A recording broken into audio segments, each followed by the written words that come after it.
नमस्कार सभी को, बहुत बहुत स्वागत है आपका चैनल संकल्प एकेडमी पर। मैं वंदना पांडे आज की इस क्लास में एक छोटा सा टॉपिक लेकर के उपस्थित हुई हूँ।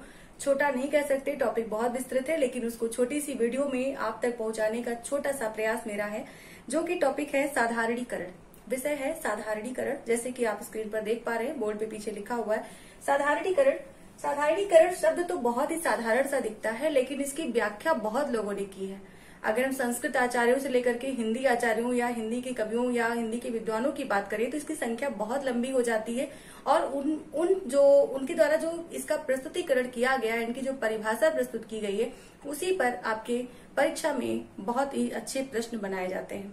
जैसे कि हम अगर बात करें कि साधारणीकरण का सामान्य सा अर्थ क्या है, तो जैसे कि आप समझ पा रहे हैं, साधारणीकरण यानी कि साधारण हो जाना, भाव में साधारण हो जाना। इसका एक शाब्दिक अर्थ अगर हम निकालें तो ये होगा, अगर इसको हम किताबी ज्ञान की तरह से बात करें तो ये होगा कि भावों की व्यक्ति विशेष से आबद्धि ना होकर मुक्त हो जाना साधारणीकरण कहलाता है। जैसे अगर कोई पात्र किसी का अभिनय कर रहा है या हम कोई काव्य पंक्ति पढ़ रहे हैं और वो काव्य पंक्ति हास्य रस पर है या श्रृंगार रस पर है या उसमें जो है वीर रस है, तो वो सहृदयता हमारे हृदय में हो जाती है। उस भाव के साथ हमारे भाव जो है वो तादाद में स्थापित करने लगते हैं। यही साधारणीकरण है। अगर हम कोई करुण प्रसंग पढ़ रहे हैं, उसको पढ़ करके हम दुखी हो रहे हैं, तो वो भाव यानी कि हमारे अंदर साधारणीकरण भाव जगा हुआ है। तो इस तरह से साधारणीकरण को बहुत ही सामान्य शब्दों में जो है परिभाषित करने का छोटा सा मेरा प्रयास है।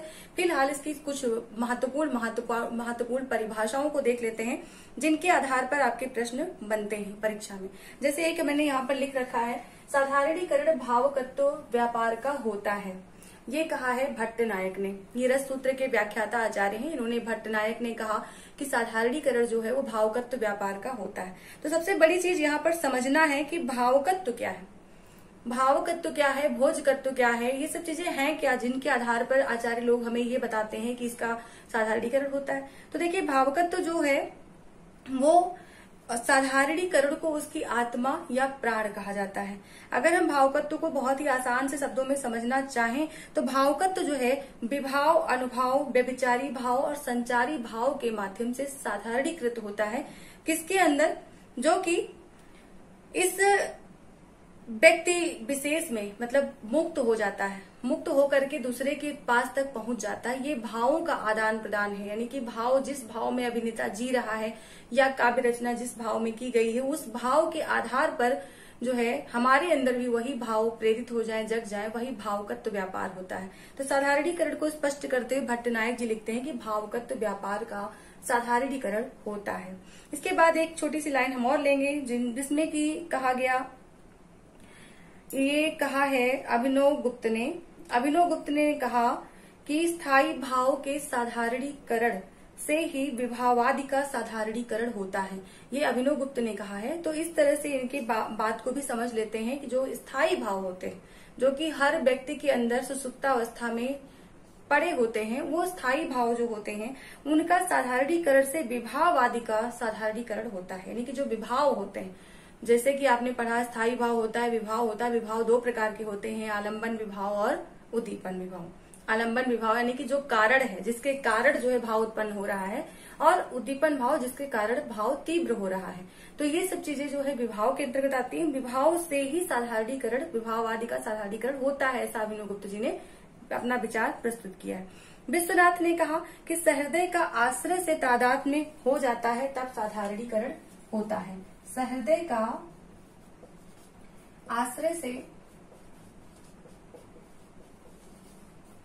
आश्रय से तादाद में होना साधारणीकरण है। ये कहा है विश्वनाथ ने, आचार्य विश्वनाथ ने। तो ये संस्कृत आचार्यों की बात अभी हो रही है। इसमें पंडित राज जगन्नाथ का भी नाम आता है। इन्होंने लिखा कि दोष दर्शन की स्थापना की। इन्होंने साधारणीकरण के अंतर्गत दोष दर्शन की स्थापना की है और साधारणीकरण के स्थान पर की है। यानी कि साधारणीकरण कुछ नहीं होता है, लेकिन दोष दर्शन जरूर होता है। और ये क्या होता है कि जो तादाद में स्थापित होता है आलंबन के साथ सहृदय का, वो कुछ नहीं होता, बल्कि उसके दोष को देखने का एक छोटा सा प्रयास होता है, जिसे हम साधारणीकरण के रूप में जानते हैं। जगन्नाथ जी का विचार है। इनका जो दोष दर्शन है वो मूलतः साधारणीकरण ही है। साधारणीकरण की परिभाषा कोई नहीं दी इन्होंने, लेकिन इनका जो दोष दर्शन है वो ही मूलतः साधारणीकरण है। दोष दर्शन से अभिप्राय व्यंजनावृत्ति द्वारा सामाजिक को आलंबन संदर्भित रति आदि भावों के बोध से है। तो इस तरह से एक कठिन सी परिभाषा जिसको हम थोड़ा सा सरलतम करने का प्रयास करेंगे कि जो रति आदि के भाव जगते हैं, यानी कि जो श्रोता होते हैं या जो आपके दर्शक होते हैं, दर्शक दीर्घा होती है, उसमें जो बैठे दर्शक देख रहे होते हैं, जो भी अभिनय हो रहा है, जो भी मंचन हो रहा है, उसमें जो रति आदि का भाव जगता है वो उनके हृदय तक पहुंचता है, वही साधारणीकरण है। तो ये दोष दर्शन के अंतर्गत ये मानते हैं। श्याम सुंदर दास जी ने कहा, योग की मधुमती भूमिका साधारणीकरण होती है। योग की मधुमती भूमिका साधारणीकरण होती है, ये कहा है श्याम सुंदर दास ने। इसके अलावा रामचंद्र शुक्ल का नाम आता है। रामचंद्र शुक्ल जी ने कहा कि लोक हृदय में हृदय के लीन होने की जो दशा होती है वो रस दशा कहलाती है, और वही रस दशा साधारणीकरण के नाम से जानी जाती है। यानी कि लोक हृदय में जो रस दशा है वो ही साधारणीकरण है रामचंद्र शुक्ल जी के अनुसार। लोक हृदय में रस दशा, जो रस दशा है वही साधारणीकरण कहलाती है। ठीक है, ये ध्यान शॉर्ट में लिख रही हूँ थोड़ा सा मैं यहाँ पर। शुक्ल जी की परिभाषा है आचार्य रामचंद्र शुक्ल जी की। तो इस तरह से कुछ विद्वानों ने, कुछ आचार्यों ने अपने अपने साधारणीकरण के अनुसार जो है कुछ बातें यहाँ पर अभिव्यक्त की हैं, जिनके आधार पर साधारणीकरण को स्पष्ट करना थोड़ा सा जो है एक प्रयास है, और उस प्रयास में आपको समझ में आ गया होगा साधारणीकरण वास्तव में होता क्या है। अब इसको सामान्य बोलचाल की भाषा में अगर आप तक हम प्रस्तुत करें तो ये है कि जैसे आप कोई काव्य पढ़ते हैं, काव्य पंक्तियां पढ़ते हैं, और उनके अंदर जो करुण भाव या वीर भाव या जो है श्रृंगार का वर्णन है, जैसे बतरस लालच लाल की मुरली धरी लुकाए, सौह करे भौहन हंसे दैन गहे नट जाए। तो इस तरह से जो एक प्रस्तुतिकरण है उसको पढ़ने के बाद जब आपके हृदय में एक भाव जगता है, कौन सा स्थायी भाव जगता है, कौन सा जगता है, रति उत्पन्न होती है।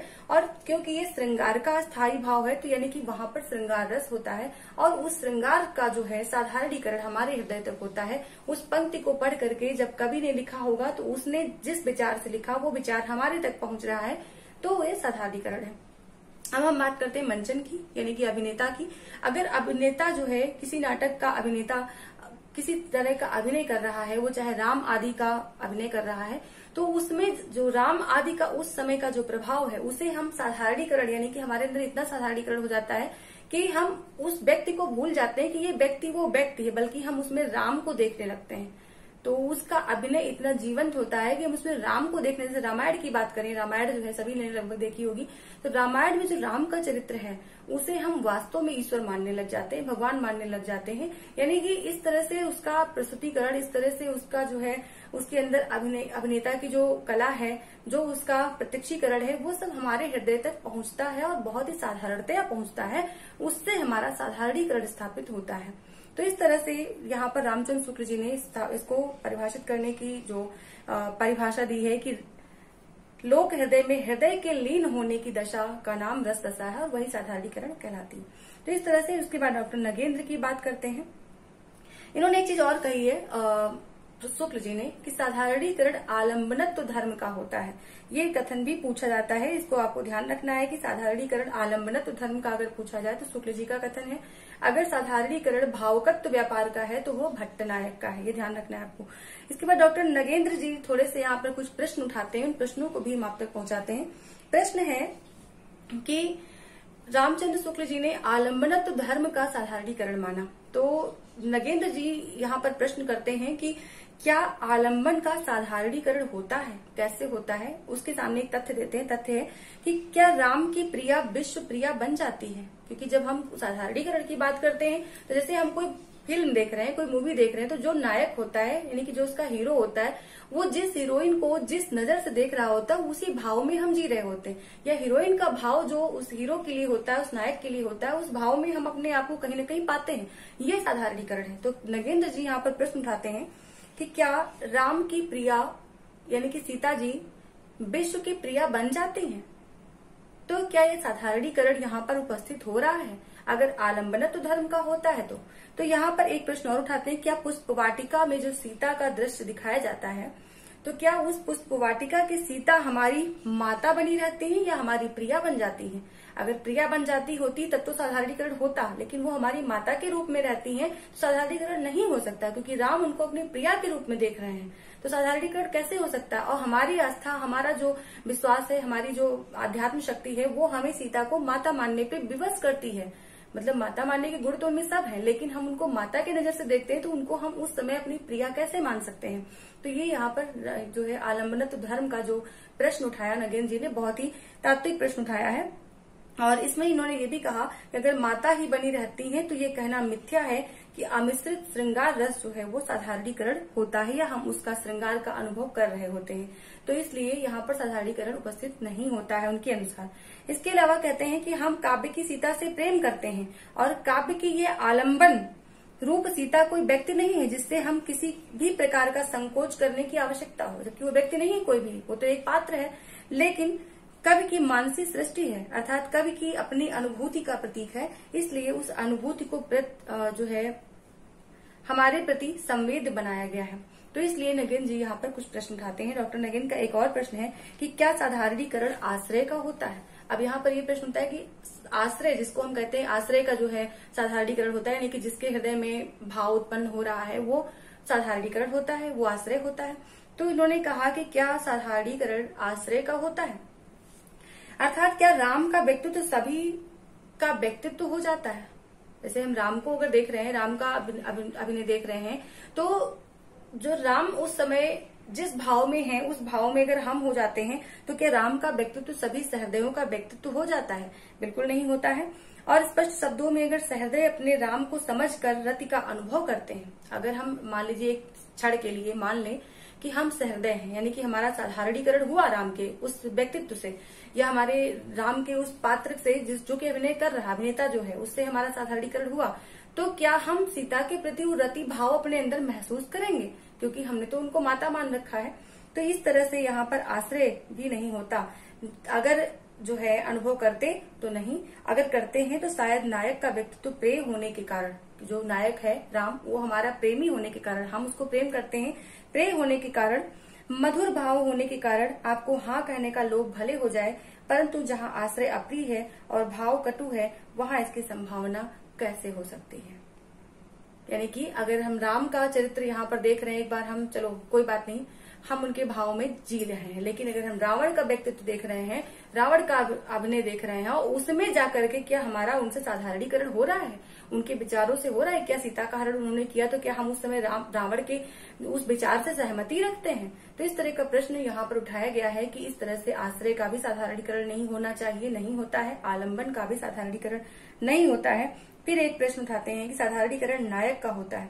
उन्होंने कहा कि नायक का होता है। नायकस्य कवे श्रोतु समनो अनुभव ततः भट्ट दौत, इसमें क्या आपत्ति है? अर्थात आपत्ति स्पष्ट है। संस्कृत काव्य का नायक ऐसे गुणों से विभूषित होता था कि उसके साथ तादात्म्य करना प्रत्येक सहृदय को बहुत सहज और बहुत ही स्मरणीय लगता था। परंतु आज तो काव्य पर ये प्रतिबंध नहीं है। आज अनेक प्रथम श्रेणी के उपन्यासों में नायक का रूप उक्त आदर्श के बिल्कुल विपरीत मिलता है, जिसके साथ तादात्म्य आपके लिए न सहज होगा न स्मरणीय। ये नगेंद्र जी के कुछ वाक्य थे, कुछ कथन थे, जो कि आपको कथन के आधार पर परीक्षा में पूछे जा सकते थे। इनको मैंने लेने का छोटा सा प्रयास किया। तो आप सभी लोग फिलहाल साधारणीकरण को अब तक की पूरी तरह से समझ चुके होंगे। अगर कहीं कोई कमी रह गई है तो उसके लिए मैं क्षमा प्रार्थी हूँ, और आगे की क्लास में अगर आपको यहाँ पर कोई डाउट रहता तो जरूर कमेंट सेक्शन में लिखें और वहां से मुझे प्रश्न करें या मुझे बताएं कि यहाँ कहाँ पर कोई त्रुटि थी, उसको मैं सुधारने का अगली क्लास में प्रयास करूंगी। नगेंद्र जी ने एक चीज और कही कि सामान्य भूमि पर पहुंच जाना। साधारणीकरण का जो वास्तविक अर्थ है वो श्रोता का सामान्य भूमि पर पहुंच जाना होता है। और दुष्यंत की शकुंतला के प्रति जो रति भाव उत्पन्न होता है, उस रति भाव को जो श्रोता होता है या दर्शक होता है वो भी उस रति भाव को महसूस करता है, उसके अंदर भी वो भाव जागृत होता है, शकुंतला के लिए जागृत होता है दुष्यंत के प्रति। तो इस तरह से दुष्यंत का भाव जो है वो सिर्फ दुष्यंत की रति न रह करके बल्कि श्रोताओं की रति रहती है, पुरुष की स्त्री के प्रति साधारण रति मात्र रह जाए, ये साधारणीकरण होता है। तो इस तरह से हम दो अलग अलग चरित्रों को एक साथ साधारणीकरण की व्याख्या नहीं कर सकते, ये डॉक्टर नगेन जी का कथन था। तो उम्मीद है आप लोगों को वीडियो पसंद आई होगी, क्लास पसंद आई होगी। ऐसी क्लास पाने के लिए चैनल को सब्सक्राइब करना ना भूलें, शेयर करें लोगों में, लाइक करें। और इसके साथ ही अगर आप हमारे पेड बैच में एडमिशन लेना चाहते हैं तो दिए गए डिस्क्रिप्शन में नंबर पर आप मैसेज कर सकते हैं, कॉल कर सकते हैं और अपनी तैयारी को सुचारू रूप से बहुत ही अच्छे तरीके से जो है संपन्न कर सकते हैं और सिलेक्शन ले सकते हैं। धन्यवाद सभी को। गुड नाइट, शुभ रात्रि।